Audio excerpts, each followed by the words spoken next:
Ya, Assalamualaikum warahmatullahi wabarakatuh. Buat teman-teman semua, selamat bergabung. Nama saya Iza Deriski Reza, saya Legal Business Manager dari Lexar.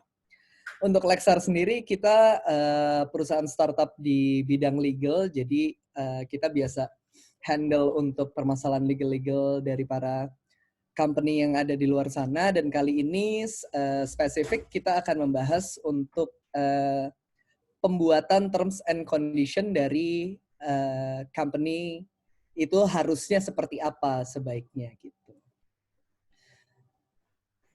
Jadi kalau misalkan sudah bisa dimulai, saya bisa langsung mulai. Gimana Mbak?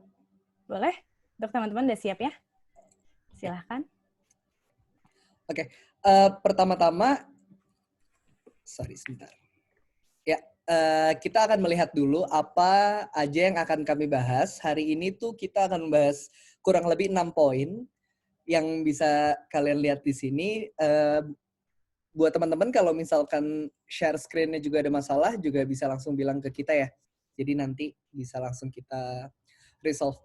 Pertama itu mengapa Anda membutuhkan TNC, 2 definisi dari terms and condition, 3 contoh dari perikatan, 4 syarat sah dari perikatan, dan 5 legal dan commercial aspek yang harus diperhatikan ketika memformulasikan TNC, dan keenam itu sebenarnya lebih ke tips and tricks dalam membuat TNC sendiri. Kita mulai di slide yang pertama. Slide yang pertama ini mengapa Anda membutuhkan terms and condition atau TNC. Pertama-tama itu membatasi tanggung jawab perusahaan terhadap service dan atau layanan yang akan diberikan. Jadi ketika misalkan nanti ada permasalahan, kita tahu siapa yang bertanggung jawab dan kewajiban-kewajiban dari masing-masing pihak akan permasalahan tersebut gitu. Yang kedua, membedakan layanan kalian dari para kompetitor. Jadi misalkan kalian punya service yang serupa dengan perusahaan lain gitu. Misalkan kalian berjualan kopi, tapi kalian bisa berjualan kopi dengan free charge of delivery. Nah itu kan membedakan dari kompetitor kalian yang lain, dan itu harus dijelaskan syarat dan ketentuan ketika pengguna bisa mendapatkan hal tersebut di dalam terms and condition. Ketiga, memberikan penjelasan terhadap hak dan kewajiban dari masing-masing pihak. Jadi hak dari pengguna seperti apa, hak dari pemberi jasa seperti apa, dan juga kewajibannya. Berikutnya, next. Definisi dari terms and condition. Terms and condition itu pada dasarnya adalah sebuah kontrak yang dibuat oleh perusahaan kepada penggunanya. Nah, kontrak ini adalah bagian penting dari bisnis apapun. Perjanjian tuh sebaiknya dibuat secara tertulis. Tetapi sebagian besar perjanjian, termasuk untuk penjualan barang dan jasa, juga dapat dilakukan secara lisan. Cuman, untuk melindungi Anda dan pelanggan Anda, akan lebih baik jika memastikan kalian itu menjalankan bisnis menggunakan perjanjian tertulis dan mengikat secara hukum, agar tidak ada perselisihan ke depannya. Karena itu, terms and condition atau syarat dan ketentuan bertindak sebagai kontrak yang mengikat secara hukum antara Anda dan penggunanya. Ini adalah perjanjian yang menetapkan aturan dan pedoman yang harus disetujui kedua belah pihak dan digunakan untuk mengakses apakah kalian punya situs, ataukah kalian punya aplikasi, ataupun berbagai jenis layanan yang akan Anda berikan. Next. Nah, seperti tadi di awal kita bilang, di dalam bahasa legalnya itu perjanjian atau kontrak itu disebut sebagai perikatan. Perikatan itu apa? Hukum perikatan adalah hubungan hukum antara dua orang atau lebih yang terletak di dalam bidang harta kekayaan, di mana pihak yang satu berhak atas suatu prestasi dan pihak lainnya wajib memenuhi suatu prestasi. Contohnya misalkan saya mau membeli barang, saya yang punya dan Anda yang memiliki uangnya. Jadi ketika saya menyerahkan barang itu kepada Anda wajib untuk memenuhi sebuah prestasi, yaitu membayarkan sejumlah uang kepada saya sebagaimana yang sudah disepakati. Nah, contoh-contoh perikatan itu ada, saya berikan 3 contoh. Perikatan biasa itu adalah masing-masing pihak terikat oleh suatu kewajiban atau prestasi seperti yang tadi dijelaskan. Kedua itu perutangan. suatu pengertian yang terkandung dalam verbintis, yaitu adanya hubungan antara hutang piutang antara kedua belah pihak, dan 3, perjanjian biasa. Berikutnya, syarat sah dari perikatan. Jadi, sistem hukum dari perikatan itu sebenarnya cukup terbuka, yaitu terserah antara kedua belah pihak ingin membuat term seperti apa. Misalkan pembayaran dilakukan setiap 2 bulan sekali atau pelunasannya secara dicicil, itu terbuka oleh kedua belah pihak, itu boleh didiskusikan sebagaimana yang mereka inginkan.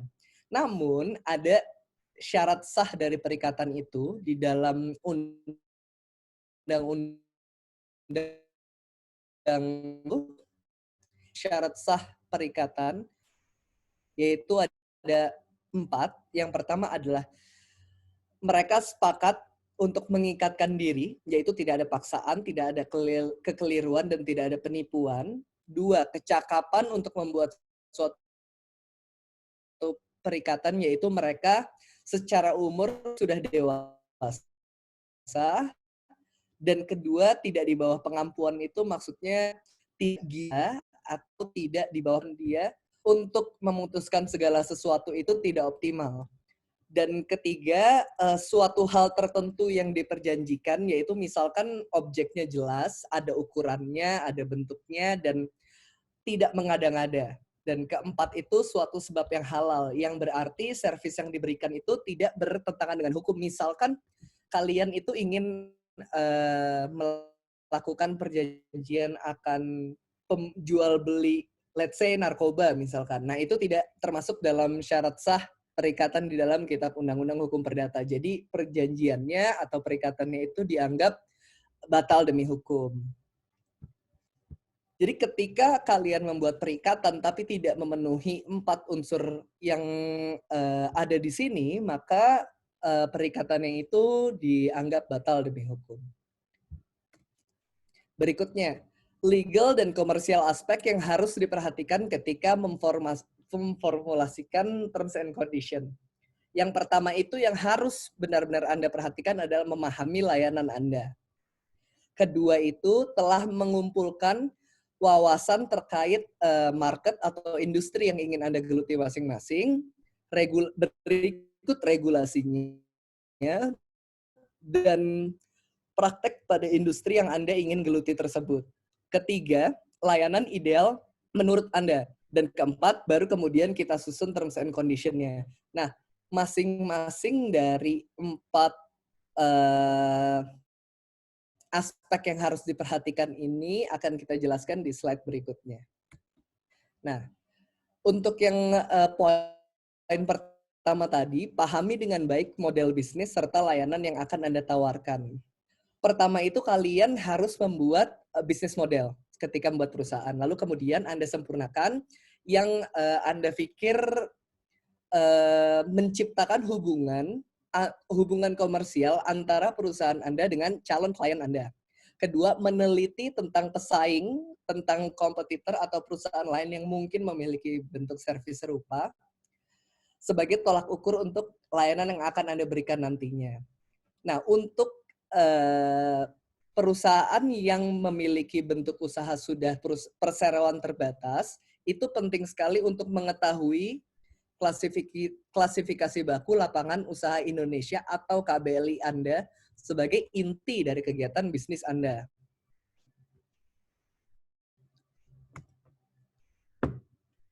Kedua itu peraturan dan best practice. Setelah Anda tahu nih tadi seperti misalkan perusahaan Anda sudah berbentuk perseroan terbatas, ketika kita membuat akta itu ada yang namanya klasifikasi baku lapangan usaha Indonesia atau KBLI. Setelah Anda mengetahui KBLI itu dan dituliskan, Anda harus mencari peraturan terkait yang mengatur mengenai KBLI tersebut. Jadi misalkan untuk industri jasa keuangan, itu ada KBLI-nya sendiri dan ada regulasi yang mengatur tentang itu sendiri gitu. Dan begitupun untuk industri lain. Untuk misalkan perikanan, dia juga memiliki KBLI-nya sendiri. Jadi di dalam sistem hukum Indonesia ini, setiap industri memiliki nomor-nomor KBLI-nya sendiri, jadi dibedakan per sektor atau per industri bisnis. Nah, kita lanjut. Untuk nomor 2-nya, pelajari regulasinya. Seperti yang tadi saya bilang, setiap KBLI itu memiliki peraturan penyokong yang berbeda-beda. Jadi benar-benar pelajari regulasinya dan pahami betul apa yang boleh dan tidak boleh Anda lakukan.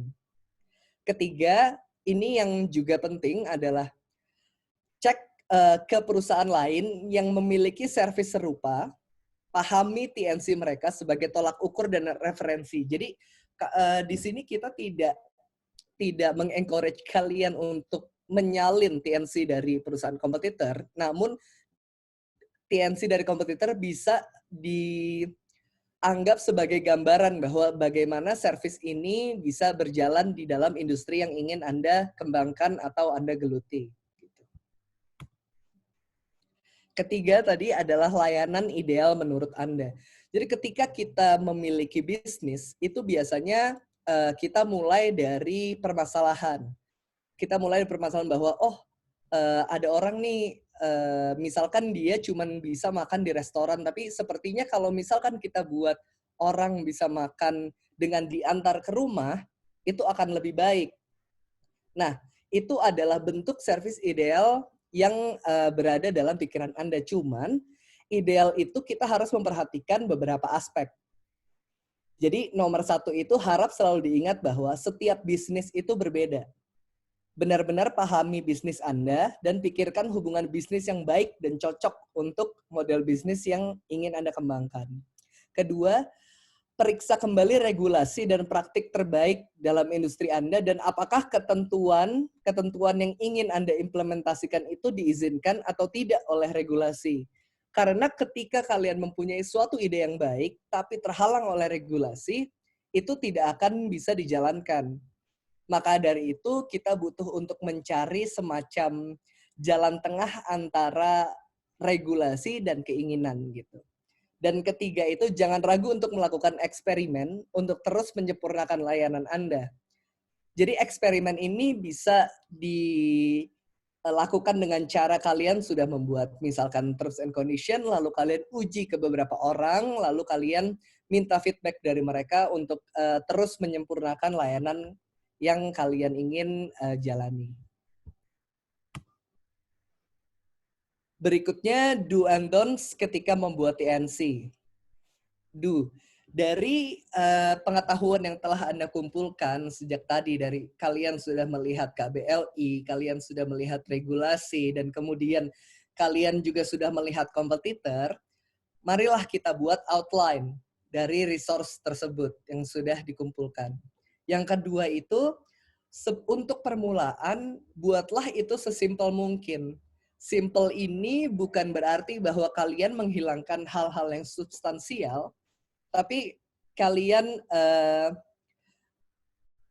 memperjelas mana hak dan kewajiban masing-masing pihak tanpa mengaburkan materi-materi yang penting gitu. Dan nomor 3, sebarkan kepada calon klien Anda dan himpun insight dari mereka.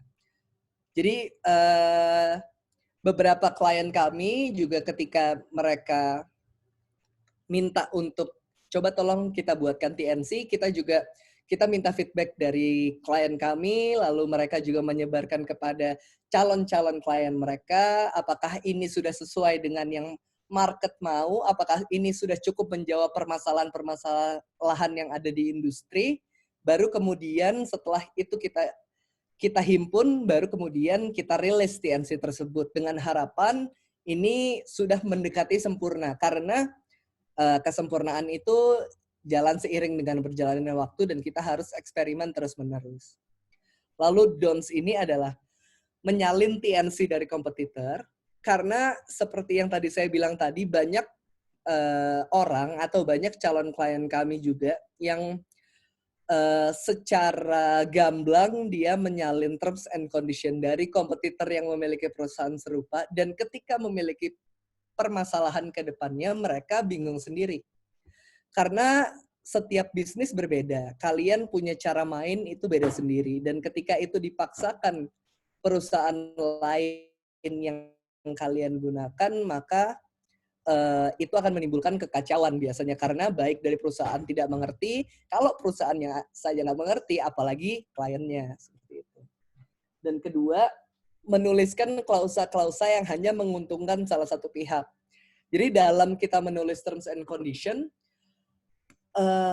usahakan sebisa mungkin kita itu bergerak untuk mencari keadilan untuk semuanya.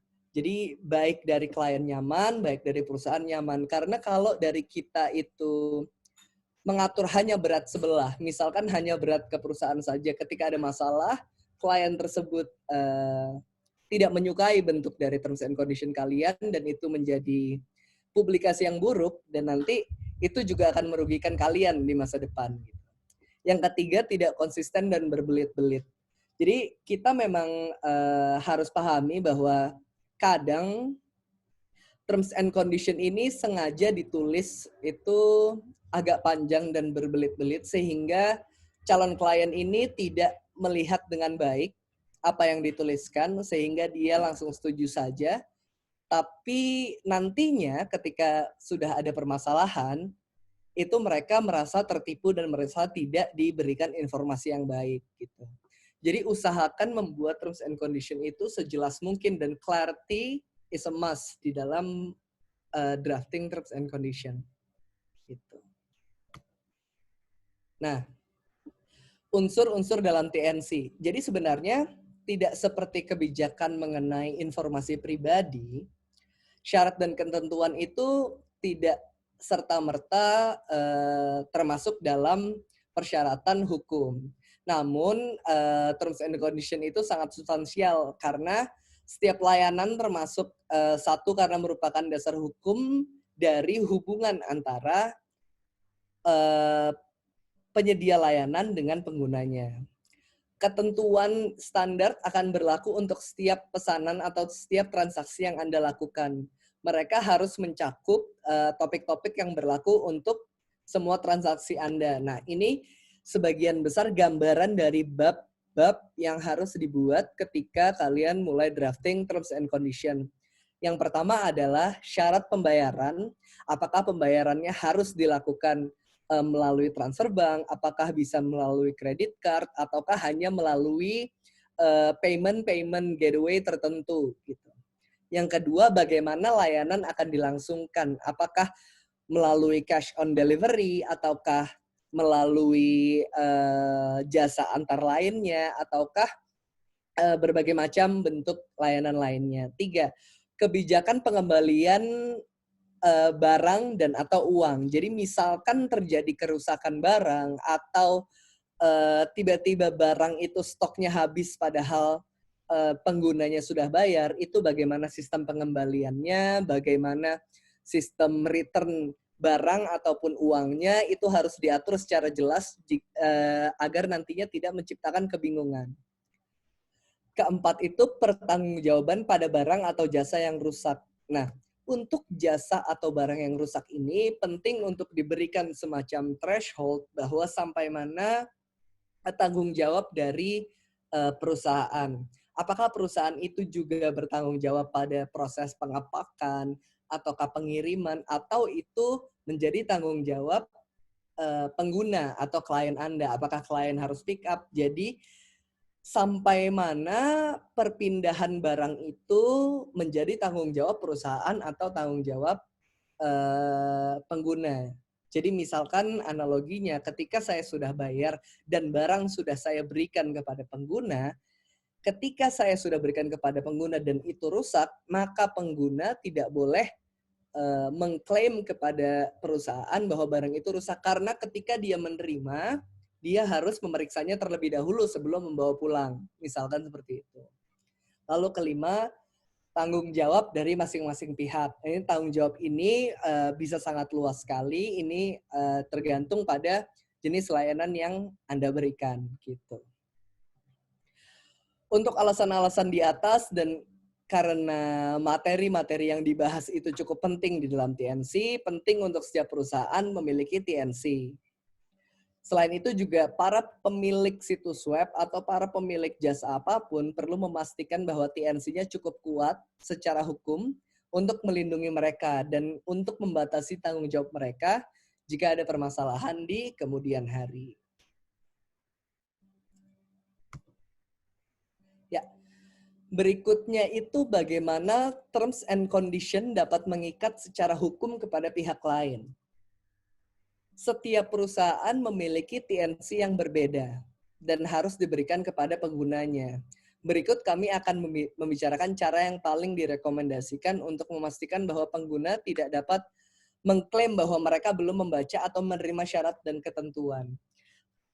Pada umumnya ketika misalkan kita mendaftar suatu website, ketika kita sign in itu setelah kita mengisi data pribadi, kita diwajibkan untuk mengisi kolom menyetujui terms and condition. Itu adalah bentuk persetujuan paling umum karena sebelum kita mengklik terms and condition, terlepas dari apakah pengguna itu membacanya atau tidak, itu kita tidak bisa lanjut ke tahap berikutnya. Nah, penting untuk setiap pengusaha atau pemilik usaha memastikan bahwa para pengguna jasanya sebelum dia maju ke step berikutnya benar-benar memahami atau menyetujui terms and condition perusahaan tersebut gitu. Dan ketika mereka membuka, itu setiap istilah yang sulit atau tidak biasa harus di-highlight dan diberi definisi yang jelas. Karena seperti tadi saya bilang, untuk setiap terms and condition di berbagai perusahaan itu berbeda. Misalkan pengiriman itu ada definisinya untuk setiap masing-masing perusahaan gitu. Misalkan pengiriman pada perusahaan A itu berbeda definisinya dengan pengiriman pada perusahaan B gitu. Lalu jika ada perselisihan terjadi dan pemilik situs atau perusahaan menemukan diri mereka berselisih dengan kliennya, mereka harus membuktikan atau membawa bukti bahwa para pengguna ini sebelum menggunakan layanannya telah mengetahui persyaratan dan ketentuan dan telah menyetujuinya. Seperti itu. Nah, jika kalian merasa kesulitan dalam merumuskan terms and condition perusahaan kalian, tidak ada salahnya juga untuk menggunakan jasa profesional seperti Lexar.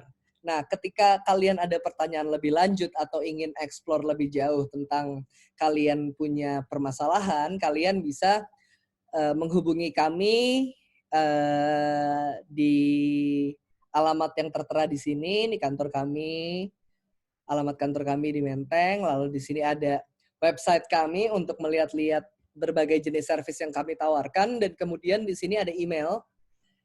Kalian bisa langsung email hello@lexar.id juga untuk langsung untuk berkonsultasi dan atau berkonsultasi tentang permasalahan-permasalahan atau keinginan atau kebutuhan hukum apapun yang sekiranya Anda perlukan gitu.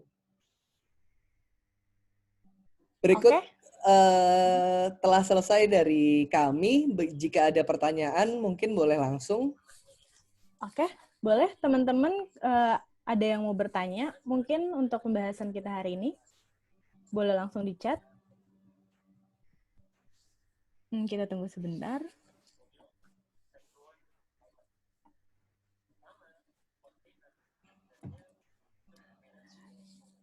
Nah, cuman Mas mungkin aku discuss sedikit ya. Dari terms and conditions ini kan berarti satu hal yang akan membawa kita, misalnya kalau ada perselisihan itu akan dibawa juga ya. Misalnya perusahaan mau dibawa ke jalur hukum dan lain-lain gitu ya. Ya, betul. Nah, harus dibaca, memang benar harus dibaca gitu kan, sudah pasti gitu. Nah, cuman ada nggak sih cara mungkin screening cepat yang poin-poin yang benar-benar harus dinotis atau dipahami paling dalam tuh poin ini yang pasti ada di terms and conditions? Ya, kalau misalkan paling aman itu misalkan kita perspektifnya adalah sebagai pengguna ya, Mbak. Sebagai pengguna itu kalau misalkan paling aman misalkan perusahaan kalian itu adalah perusahaan yang menjual barang.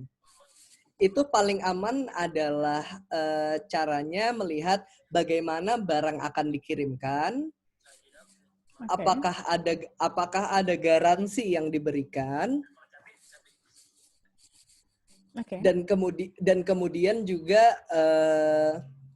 sejauh mana perusahaan itu menjamin bahwa barang ini benar dan baik-baik saja ketika sampai kepada para penggunanya gitu. Nah, kalau misalnya untuk bagian yang ada beberapa terms and conditions yang biasanya kalau misalnya teman-teman baca juga kayak akan diselesaikan secara kekeluargaan dan lain-lain seperti itu. Gitu. Nah, apakah di terms and condition bisa untuk membuat seperti itu aja? Atau memang ada harus ketentuan hukum dan lain-lain yang harus menyatakan bahwa ini akan dibawa hukum dan pasal apa sih yang harus ada mungkin di dalam terms and condition itu? Nah, jadi Mbak, untuk terms and condition sendiri, karena tadi itu kami bahas terkait dengan perikatan, sebenarnya itu dibuat adalah bebas antara para pengguna dan pemberi jasa. Jadi ketika pemberi jasa itu membuat terms and condition seperti apapun, ketika itu disetujui oleh penggunanya, maka itu akan berlaku secara hukum. Maka itu pentingnya untuk pengguna membaca dulu sebelum menyetujui. Gitu. Karena konsepnya itu adalah selama disepakati kedua belah pihak, maka ini dapat berlaku seperti itu, Mbak. Nah, ini ada dari form juga ada yang bertanya nih, langkah solusi hukum terkait resiko dari COVID-19. Ini kan mungkin ada beberapa persetujuan atau terms and condition yang sebelum situasinya seperti ini sudah ditandatangani atau sudah ada agreement lah gitu lah, Mas. Nah, tiba-tiba ada situasi yang kita bilang ini force major lah dan lain-lain gitu. Kalau ingin adanya perubahan atau seperti misalnya dari satu sisi mau ada perubahan tapi satu sisi tidak bisa gitu. Nah, itu bagaimana sih Mas solusinya? Nah, kalau dari sepanjang pengetahuan saya, force major ini tuh ada di dalam kitab undang-undang hukum nih, Mbak. Jadi selama baik itu dituliskan ataupun tidak di dalam perjanjian ini, ketika terjadi sebuah situasi force major, itu baik para pemberi jasa atau pengguna itu seharusnya diberikan jalan lain untuk melakukan negosiasi ulang atas perjanjian yang telah mereka buat. Jadi misalkan ini kan ada COVID ini kan termasuk dari force major ya Mbak ya? Betul. Misalkan tadinya saya bersedia membayar Mbak 100.000 gitu. Karena ada COVID ini, saya tidak punya penghasilan dan saya nggak bisa lagi bayar ke Mbak. Betul. Misalkan gitu. Nah, karena ini pun juga telah menjadi pandemi global dan pemerintah telah menetapkan ini adalah sebagai wabah nasional dan sudah ada peraturannya, harusnya ini dapat menjadi dasar untuk melakukan negosiasi ulang apakah pembayarannya dapat ditunda ataupun disettle dengan cara-cara lain seperti itu. Itu cuman kalau yang ada misalnya salah satu pihak nggak mau gitu loh Mas, bener-bener nggak mau dan mau nggak mau harus bayar lah kayak gitu atau nggak akan bawa ke hukum lah kayak gitu-gitu. Seperti apa sih penengahnya? Jadi kalau untuk penengahnya pertama pertama tuh harus diberikan pengertian dulu Mbak. Jadi biasanya untuk klien-klien kami buatkan surat dengan dasar-dasar hukum tertentu, yaitu dengan dasar-dasar peraturan yang tadi telah dikeluarkan pemerintah bahwa orang tidak boleh memaksakan kewajibannya ketika situasi seperti ini, dan kalau memang tidak mau juga, ya kalau misalkan harus dibawa ke dasar hukum pun kami rasa dasar kita juga sudah cukup jelas gitu Mbak. Jadi memang sebenarnya force major ini memang satu hal yang harusnya bisa mempunyai jalan tengah ya Mas ya, nggak yang Betul. Dari kedua belah pihak keras untuk melakukan A atau melakukan B seperti itu ya. Jadi harus dipahami, tapi force major ini tidak membatalkan perjanjian kalian. Tapi force major ini menunda kewajiban. I Gitu. see. Jadi kalian harusnya bayar, bukannya jadi nggak usah bayar, tapi tetap bayar, tapi mungkin nanti atau terminnya diperpanjang seperti itu, Mbak. Nah, proses apa yang harus dilakukan kemudian kalau misalnya memang sudah ada deal terbaru, Mas? Untuk terms and condition yang sebelumnya sudah dibuat. Maksudnya gimana, Mbak? Ketika Jadi misalkan sudah gimana coba? sudah ada deal, oke, boleh Ya. ada penundaan pembayaran dan lain-lain. Apakah terms and conditions ini juga harus dirubah ulang dari awal, atau memang hanya addendum sajalah misalnya, atau seperti apa nih? Saya rasa adendum cukup, tapi harus disetujui atau ditandatangani oleh kedua belah pihak gitu. Oke, dan kalau intinya sama aja yang menjelaskan dengan perjanjian kemudian yang baru di-deal-kan gitu ya, Mas ya? Ya. I Jadi see. yang ini adendum ini hanyalah sebagai tambahan, bukan sebagai substitusi, tapi sebagai lampiran tambahan dari perjanjian awal yang sudah disepakati. Jadi misalkan tadinya pembayaran dalam waktu 3 hari, dengan tambahan ini jadi 3 bulan waktunya, misalkan seperti itu. Oke. Aku coba lihat lagi. Mungkin kalau teman-teman ada yang mau bertanya, bisa langsung di chat aja, biar bisa langsung dijawab oleh Mas Iza. Oke, cuman kalau misalnya di situasi yang seperti ini deh, Mas, terms and condition harus disetujui, harus dengan materai juga? Biasanya terms and condition? Kalau ini tergantung dari jasa dan perusahaannya, Mbak. Kalau misalkan perusahaan hukum gitu, dia tidak punya website gitu, maka terms and condition atau syarat-syarat untuk menggunakan jasanya kita masih secara konvensional gitu, yaitu sama-sama tanda tangan. Oke. Itu bisa dilakukan dengan materai atau tidak. Cuman sebenarnya perbedaan dari penggunaan materai itu adalah dokumen yang menggunakan materai itu dapat menjadi bukti di pengadilan. Oke. Sebentar, Mas. Sedangkan ya. Ini ada pertanyaan yang supaya nanti bisa nyambung juga, ini karena bahasnya tentang materai juga. Jadi, ada yang bertanya, ini adalah Amelia, Junior Associate dari salah satu kantor hukum di Bali. Jadi beberapa waktu lalu mendapati project untuk membuat terms and condition hotel harian. Karena di Bali ini banyak yang bentuknya begitu, jadi permintaan klien ingin dimasukkan klausul ganti rugi atas kerusakan ataupun kehilangan. Contohnya misalnya kunci gitu, berarti boleh aja nggak diterapkan asal sudah dijabarkan dan ditandatangan saat tamu mau masuk atau check-in. Karena klien menyatakan dulu dia buat TNC sendiri dan tamu bertindak sesuka hati sehingga kewalahan dan menyampaikan ke beliau, ke Mbak Amelia ini bahwa rugi. Nah, apakah harus di atas materai juga untuk pembuatan TNC untuk yang seperti ini?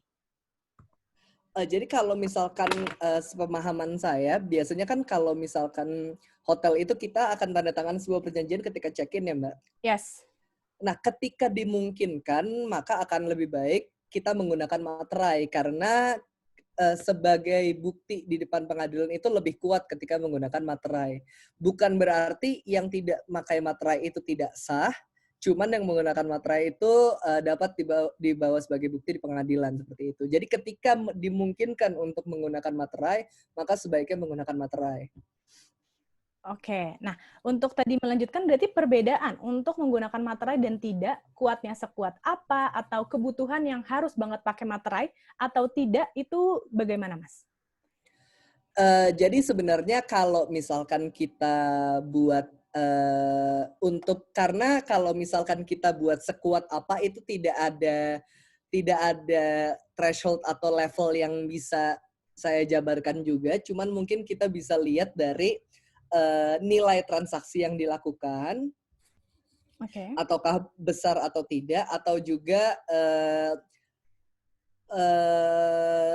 tingkat kepentingan dari transaksi itu. Jadi semakin itu transaksinya besar atau semakin ini transaksinya formal dan besar, maka akan lebih baik menggunakan materai gitu. Karena kalau terms and condition sendiri itu, kalau misalkan kita banyak lihat di situs web, itu tidak banyak menggunakan materai karena pasti kan untuk melakukan transaksi yang terjadi sehari-hari dan nilainya kita tidak bisa pastikan berapa jumlahnya begitu.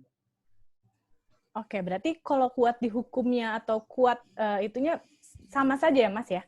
Sama Berarti saja, sama bukan saja. berarti tidak sah, betul. Oh, oke. Berarti tapi memang lebih baik kalau misalnya di jumlah-jumlah tertentu yang besar menggunakan materai.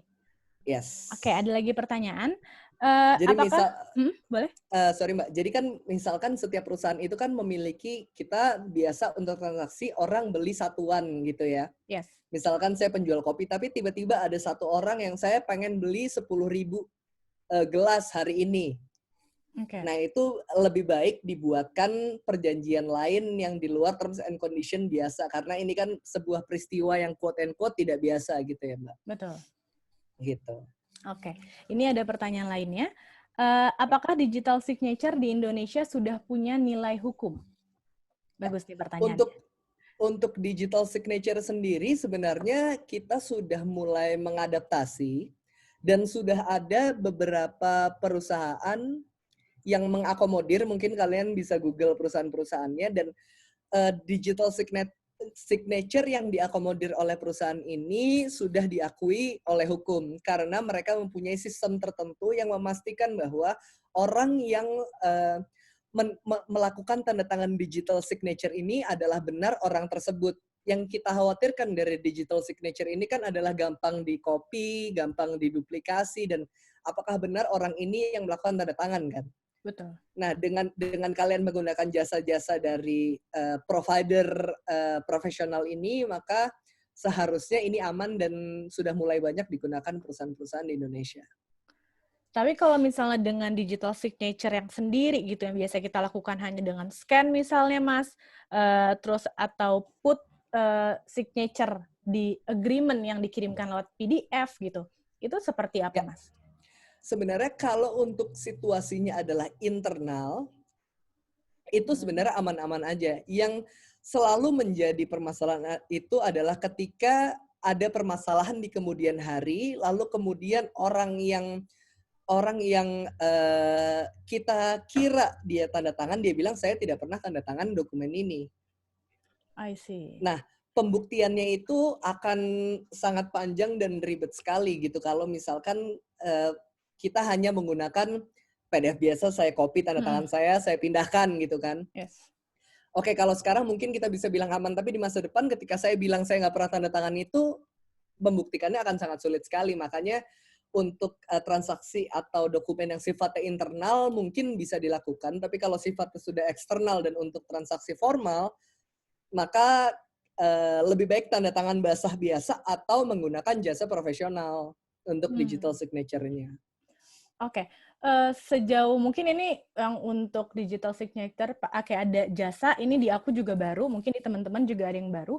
Apa sih yang dijanjikan jatuhnya atau apa yang diyakinkan itu untuk bisa menjaga dari kebenaran itu? Apa yang akan kita dapetin dari jasa si digital signature ini? Jadi pertama Mbak, saya bukan dari perusahaannya, jadi mungkin ada yang salah ya. Ini sepanjang pengetahuan saya aja. Jadi untuk setiap orang-orangnya, misalkan saya punya perusahaan nih Mbak. Untuk setiap direktur kita akan diberikan login tertentu. Oke. Jadi ketika saya ingin tanda tangan, saya harus login dulu. Lalu dia kemudian ada scan untuk wajah dan kode verifikasi tertentu sehingga saya bisa menabuhkan tanda tangan saya di file tersebut. Nah, file tersebut juga harus diupload ke sistem dari si pembuat tanda tangan digital ini. Oke. Jadi basically orang yang tidak punya akses ke sana itu tidak akan bisa menuliskan tanda tangannya di sana. Seperti itu. I see. Berarti itu salah satu caranya ya. Oke, Betul. mungkin teman-teman ada lagi yang mau bertanya? Tapi kalau berarti di situasi seperti ini, membuat adendum yang baru, baiknya prosesnya jika memang tidak bisa reachable dengan pengiriman dokumen, untuk proses penandatanganannya seperti apa nih, Mas? Dengan situasi seperti ini gitu. Jadi kalau misalkan situasi seperti ini, kita seminimal-minimalnya mungkin kita bisa mengirimkan email persetujuan dari orang tersebut. Karena kan sebenarnya untuk kita login ke email seseorang juga kan itu ada kodenya sendiri, ada alamatnya Betul. sendiri. Jadi ketika dia sudah mengirimkan email pemberitahuan bahwa saya setuju dengan perubahan ini, itu saya rasa juga sudah cukup untuk kondisi yang seperti sekarang. Oke, kalau gitu. Baik, teman-teman, apakah sudah menjawab semua? Kalau misalnya sudah, ini juga sudah lebih dari 45 menit. Kalau misalnya ada yang mau bertanya, kita masih bisa lanjut 1 sampai 1 jam. Cuman kalau misalnya sudah tidak ada yang bertanya, kita bisa mengakhirinya. Cuman sebelumnya saya mau mengirimkan survei link di bagian kolom chat. Survei ini adalah survei untuk event kita hari ini, dan jika teman-teman juga ada topik bahasan seputar legal yang bisa dibantu oleh Lexar dan juga Apiari untuk membuat webinarnya lagi, boleh teman-teman juga sampaikan ke kita, bisa lewat DM atau lewat email, atau bahkan di survei ini, karena kita put komen untuk topik-topik yang mau dibahas, karena di Work from Home ini dengan senang hati ya Mas, kita berdua nih, Apiari dan Lexar, ngebantu teman-teman supaya perusahaannya juga bisa terus berkembang, bisa terus jalan, dan juga bisa milih jalan misalnya yang memang sesuai dengan ketentuan yang sudah ada. Ini link surveinya mungkin bisa diisi oleh teman-teman, nanti akan kita email juga jika teman-teman kelewat. Baik, sekali lagi tidak ada yang mau bertanya lagi. Oke, kalau tidak ada, kita akhiri untuk webinar kali ini. Mas Iza dan juga teman-teman dari Lexa, terima kasih. Oke, Ya, sorry, ada satu lagi nih. Mbak. Boleh ya Mas ya? Nggak apa-apa? Siap, boleh Oke, Mbak. saya mau tanya bentuk untuk terms and condition untuk awal pendirian usaha. Ya, jadi kalau mungkin ini aku bisa balik ke slide sebelumnya ya. Boleh. Bentar. Ya, jadi untuk pertama itu ketika kalian memulai usaha, kalian benar-benar harus mengenali dulu usaha kalian itu seperti apa yang jasa yang Anda berikan atau barang apa yang Anda jual.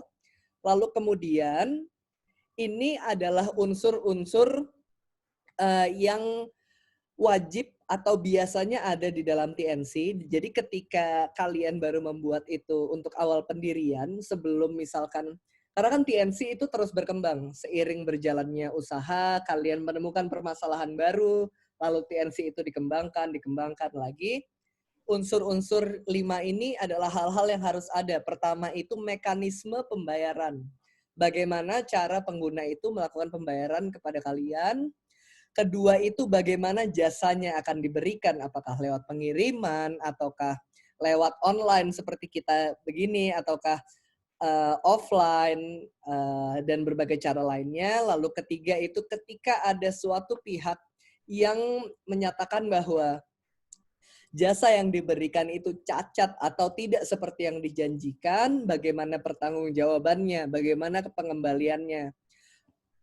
Lalu yang terakhir itu adalah tanggung jawab masing-masing pihak. Tanggung jawab masing-masing pihak ini adalah ketika saya sudah membayar, apa yang harus saya dapatkan, berapa lama ya waktu yang harus saya tunggu, dan ketika itu tidak berjalan sesuai dengan sebagaimana yang sudah dijanjikan, saya bisa menghubungi siapa, gitu.